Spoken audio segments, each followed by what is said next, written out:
Армысыздар. Менің Қазақстаным қазақстандық мәдениет, әдебиет, өнер, елімізді мекен ететін халықтар мен ұлыстардың тұрмыс-тіршілігі, салт дәстүрі және олардың қоғамдық саяси өмірі туралы баяндайды.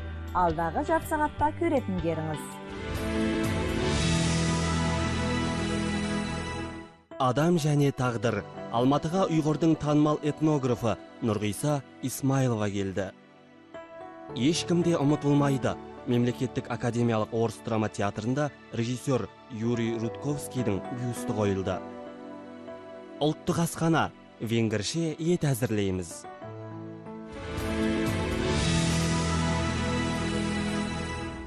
Ұлттық өнер халықтың болмыс бітімін, табиғатын, салт дәстүрі мен мәдени ерекшелігін мейлінше анық көрсетеді. Зерттеуші әрі аудармашы Нұрнисам Мұтәліп осылай дейді. Германияда тұрып, сол елде жұмыс істейтін ғалым туған елінің мәдениетін ешқашан ұмытқан емес. Нұрнисам ханыммен Алматыда кездесіп, ой бөліскен едік. Нұрнисам Мұтәліптің Германияда тұрып жатқанына 20 жылға жоқ уақыт болды. Әйтсе де туған жеріне жыл сайын келіп тұрады. Алматы облысының Ұйғыр ауданында туған ғалым орта мектепті Алматыда тәмамдады. Сосын Әл-Фараби атындағы Қазақ ұлттық университетінде неміс тілі тарихы бойынша білім алды. 1991 жылы оқуын бітіріп, аталмыш білім ордасындағы халықаралық бөлімнің шет тілдері кафедрасында 3 жыл оқытушы болды. Осы уақыттан бастап Нұрнисам неміс ғалымдарының Ұйғыр тарихы, мәдениеті, тіліне байланысты ғылыми мақалалар мен кітаптарын аударып, басылымдарда жариялайды.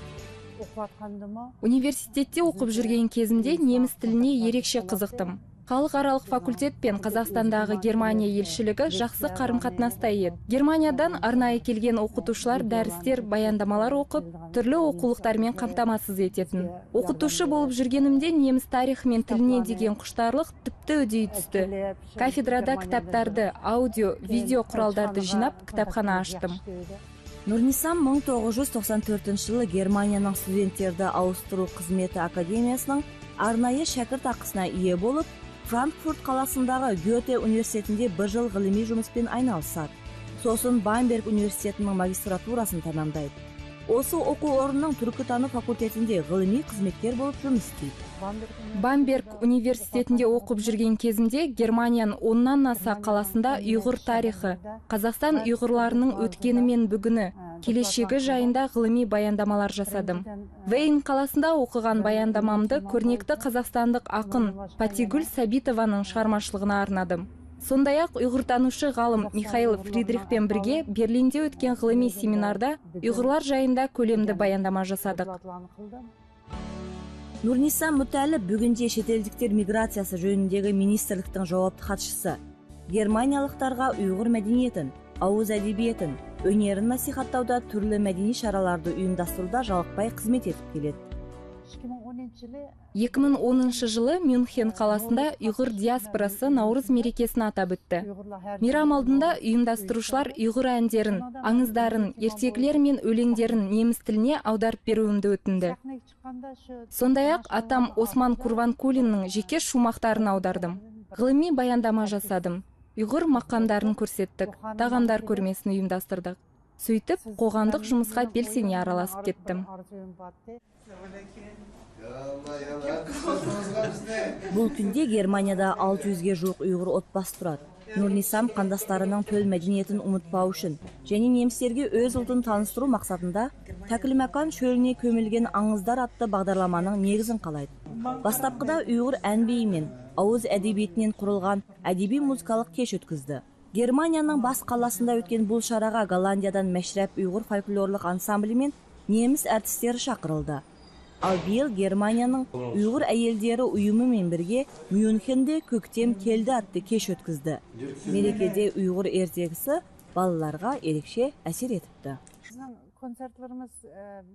Ертегіні немісше қойдық. Рөлдерді бүлдіршіндер сомдады. Ата-аналар да дән риза болды.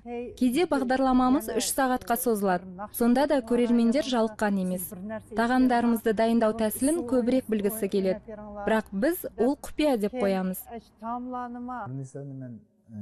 Нурнисаны студенттік кезден білем. Сол кезде ғылымға қатты қызығатын. Кітапханадан шықпайтын, жолы түсіп Германияға кетсе де, байланысымыз үзілген емес. 2011 жылы неміс еліндегі ұйғырлардың тыныс-тіршілігімен таныстыру мақсатында мені арнайы шақырды. 10 күн ішінде мен Нурниса ұйымдастырған іс-шаралардың куәсі болдым. Оның ұйғыр мәдениетінің дамуына қосып жатқан үлесі өте мол. Немістер ұйғыр өнеріне, ұлттық тағамдарына, ауыз әдебиетіне қатты қызығады екен. Нурниса шілде айында Мюнхеннің Мария алаңында өтетін халықтар достығы фестиваліне дайындалып жүр. Халық әндері мен мақамдарын ұсынып көрме ұйымдастырмақ.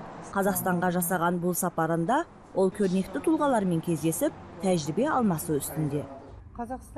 Мен Алматы облысында тудым. Қазақ жерінде өсіп білім алдым. Туған жердің тауларын, топырағын, тіптен жеміс жидегін қатты сағынам. Сондықтан жыл сайын келуге асығам.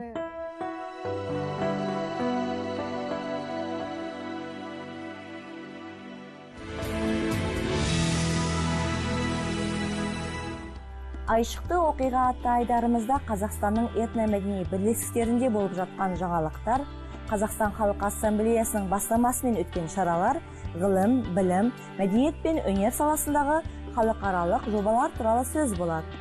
Бүгінгі бағдарламада сіздер тілшілеріміз дайындаған ең қызықты ақпараттарға қанығатын боласыздар.